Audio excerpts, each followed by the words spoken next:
So how exactly does a nation go from actively winding down its military after a massive global conflict to suddenly committing vast, unprecedented resources all over the world?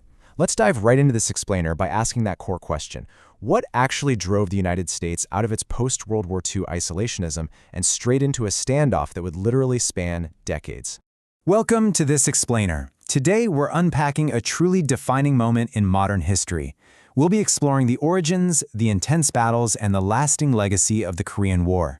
Most importantly, we're going to look at how this specific conflict served as the ultimate crucible for America's defining Cold War strategy: containment. We've got some fascinating ground to cover today.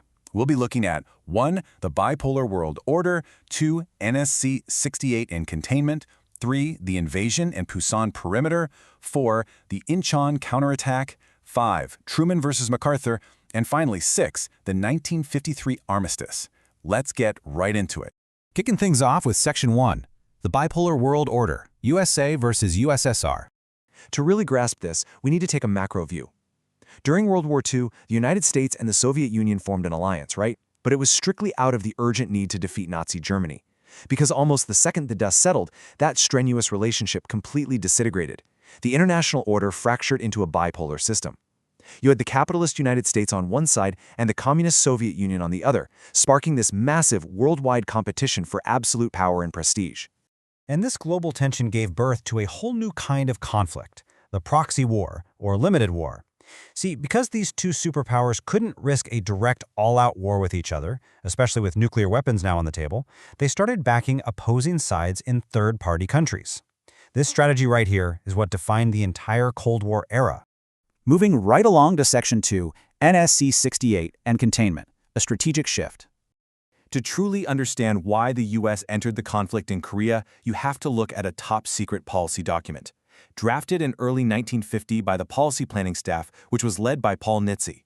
This national security report, known as NSC 68, was an incredibly blunt warning.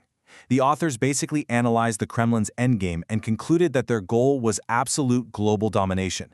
The report starkly warned that the free world, with the U.S. acting as its principal center of power, had to either be subverted or entirely destroyed by the Soviet Union. There was no middle ground. So NSC 68 laid out exactly 4 options for the U.S. Option 1, just continue current policies, which they argued would actually make the military way less effective as a deterrent. Option 2, isolation, which would essentially hand Eurasia over to the USSR unchallenged. Option 3, outright war, which would just destroy free institutions everywhere. And then there was the 4th option, a rapid and massive buildup of the free world's military strength. They insisted that this 4th option was the absolutely essential shield against Soviet expansion. Now, to put the impact of adopting that specific policy into perspective, just look at these numbers. In a single year, from 1950 to 1951, the United States nearly quadrupled its military budget from $13.5 billion to $48 billion. At the same time, they more than doubled their troop size from under 1.5 million to over 3.2 million. The nation was now fully, 100% committed to aggressive containment. Now let's shift from the policy rooms of Washington right to the battlefield in Section 3, Invasion and Pusan Perimeter, the first test. This timeline really maps out the breakneck pace and the massive momentum swings of the war's first year. It all kicked off on June 25, 1950. That's when the communist North Korean regime launched a highly coordinated invasion across the 38th parallel into capitalist South Korea. Now, this dividing line was originally just drawn up at the end of World War II to split the peninsula into Soviet and American occupation zones, but it quickly became an incredibly volatile flashpoint. American leaders saw this invasion as a direct extension of communist expansion, and that prompted immediate intervention by U.S. and United Nations forces. But as you can see, that initial intervention was met with fierce resistance. By August of 1950, UN and South Korean forces had been repeatedly defeated and pushed to the absolute brink of total collapse. They were violently shoved back and pinned into this tiny 140-mile perimeter around the southeastern port city of Pusan. This was quite literally their last stand. Picture this, crammed into that tiny pocket were 140,000 UN troops. They were facing off against a highly motivated North Korean force of 98,000 men equipped with Soviet-supplied T-34 tanks. Thankfully for the UN forces, they had a massive logistical advantage through the port, plus unchallenged air and naval superiority.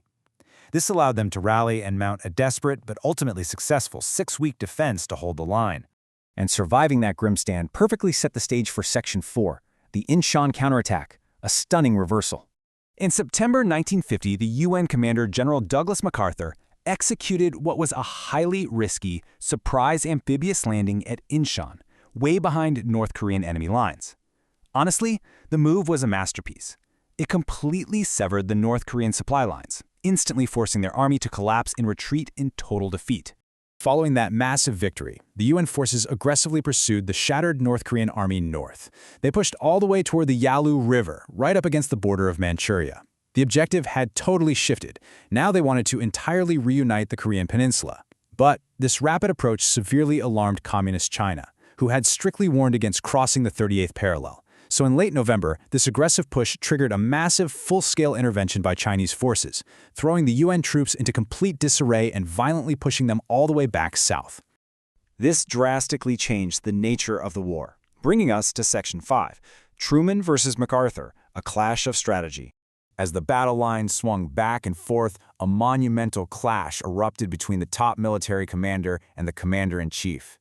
President Harry S. Truman viewed Korea strictly through the lens of a limited war. For him, the goal was containing communism and securing a ceasefire near the original 38th parallel to save as many lives as possible. General MacArthur, on the other hand, a revered World War II hero, saw it completely differently. He believed the war was a vital opportunity for total victory and the full liberation of North Korea. He adamantly rejected any notion of a static stalemate. And this disagreement wasn't just philosophical. MacArthur repeatedly thwarted the president's attempts to negotiate a ceasefire, publicly defied direct orders, and seriously overstepped his authority. Because of this, on April 11, 1951, Truman made an incredibly difficult and highly unpopular decision.